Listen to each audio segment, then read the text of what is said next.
IIT జేఈలో మంచి rank రానటువంటి విద్యార్థులకు బెస్ట్ ఆప్షన్ సిఏ కోర్సులు అడ్మిషన్స్ జరుగుతున్నవి.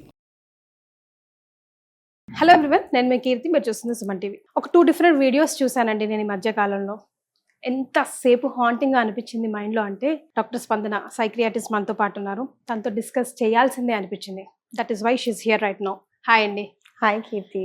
నిజంగా స్పందన గారు, మీకు పంపించాను కదా నేను ఆ 2 videos, 2 different emotions. Of course భావన ఇద్దరు ప్రేమ ఏడుపు రూపంలోనే చూపిస్తున్నాడు. ఒక వీడియోలో ఒక భర్త తన భార్య పెట్టే వేదన తట్టుకోలేక, నన్ను ఇంకా వెతక్కండి, నేనున్నా పోయినా నా చావుకో లేదా నేను ఇంకెక్కడికైనా వెళ్ళిపోయినా ఎవరికి కనిపించకుండా, దానికి కారణం నా భార్యే, నన్ను తిననివ్వట్లేదు, పడుకోనివ్వట్లేదు, మా ఇంట్లో వాళ్ళతో మాట్లాడనివ్వట్లేదు, నాకంటూ నా బ్రతుకు లేకుండా చేస్తుందని ఒక భర్త రోధిస్తుంటే, మరో వీడియోలో ప్రేమ యాక్సెప్ట్ చేసి మొన్న అహ్మదాబాద్ ప్లేన్ క్రాష్లో రిటర్న్ వెళ్ళిన నా గర్ల్ ఫ్రెండ్, మనం ఆ వీడియో చూస్తున్నప్పటికీ, ఆ వీడియో పిక్చరైజ్ చేసి వైరల్ అవుతున్నప్పటికీ ఇంకా తన ఆచూకీ తెలియలేదు. సో ఉందా లేదా, వస్తుందా రాదా అని వెయిటింగ్ హాల్లో కూర్చొని రోధిస్తున్న ఆ ప్రియుడు. అసలు మనుషుల విలువ తెలుసుకుంటున్నారా వీళ్ళిద్దరిది కూడా ఒక డీప్ ఇమోషన్. వాళ్ళిద్దరూ ఏడుపులోనే చూపిస్తున్నారు, కానీ వాళ్ళ వెనకాల ఉన్న భావన ఒక బంధం గురించి కదా. ఎందుకండి అర్థం చేసుకోవట్లేదు ఇవాళ రేపు అనిపిస్తుంది.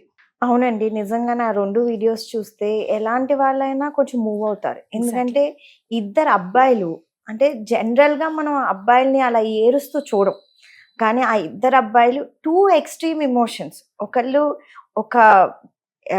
ఇద్దరు బాధే, కానీ ఒక ఎక్స్ట్రీమ్ సిచ్యువేషన్స్. ఒకళ్ళు కోల్పోయాము, ఇంకో ప్రేమించిన మనిషి అని, ఇంకో అబ్బాయి ఏంటంటే నన్ను నేను కోల్పోయాను ఈ అమ్మాయి వల్ల అని.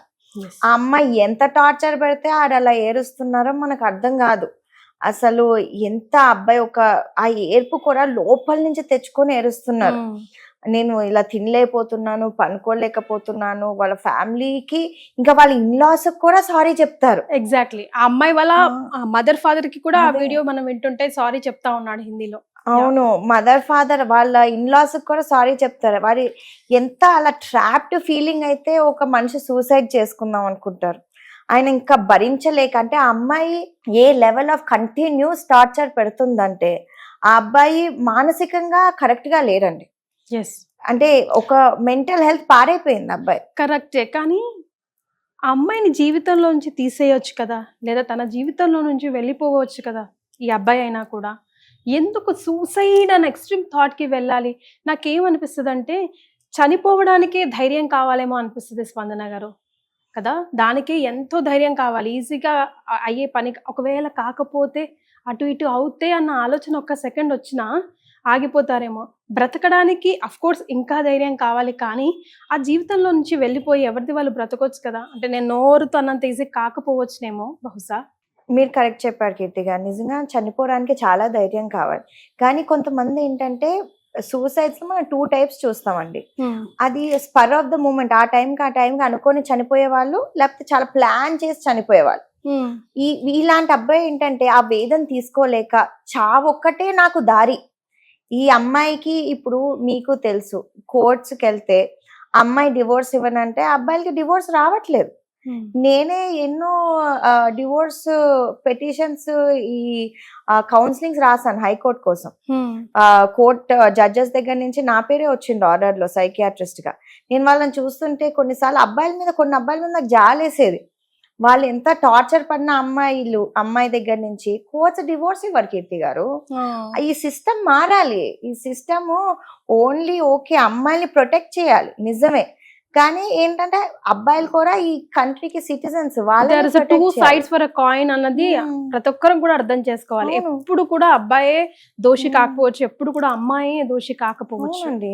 ఇప్పుడు పాపం ఈ అబ్బాయి కేసులో ఆ అబ్బాయి మెంటల్ గా చాలా డిస్టర్బ్ అయిపోయారు. ఇలాంటి వాళ్ళు ఏమవుతారంటే, ఆ అమ్మాయి పెట్టే వేదన వల్ల మెంటల్ గా డిస్టర్బ్ అయిపోయి ఒక డిప్రెషన్ లోకి వెళ్ళిపోయి, ఆ డిప్రెషన్ లో సడన్ గా ఇలా సూసైడ్ చేసేసుకోవటం అనేది చాలా సార్లు చూస్తూ ఉంటాం మా ప్రొఫెషన్ లో. అంటే ఇది ప్లాన్ చేసుకోరు, ఏంటంటే అప్పటికప్పుడు హీట్ ఆఫ్ ద మూమెంట్ లో చేసేసుకొని.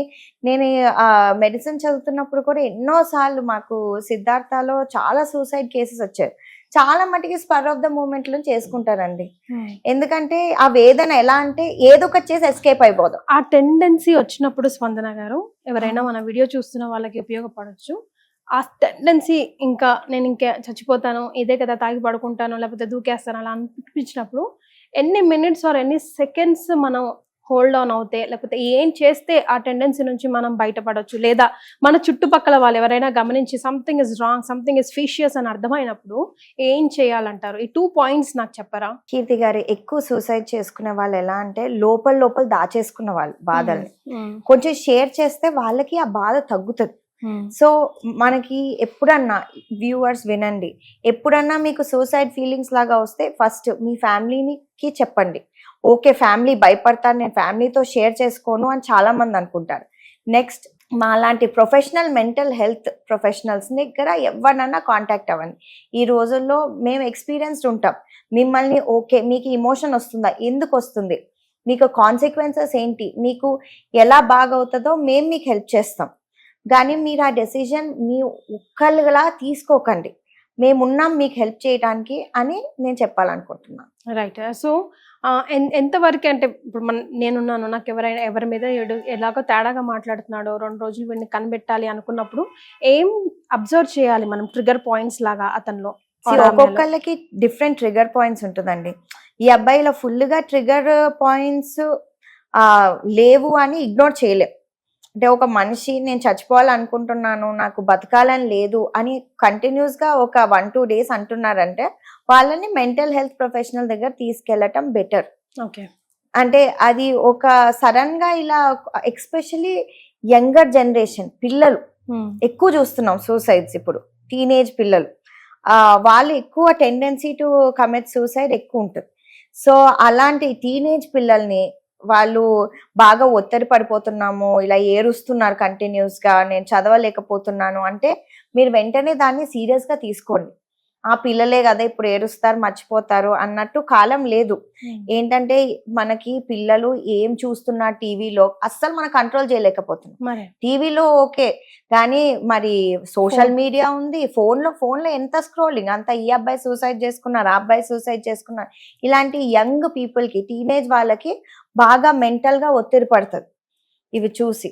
అండ్ ఈ అబ్బాయి కూడా okay, he's also in the younger age కదా, టీనేజ్ కాకపోయినా.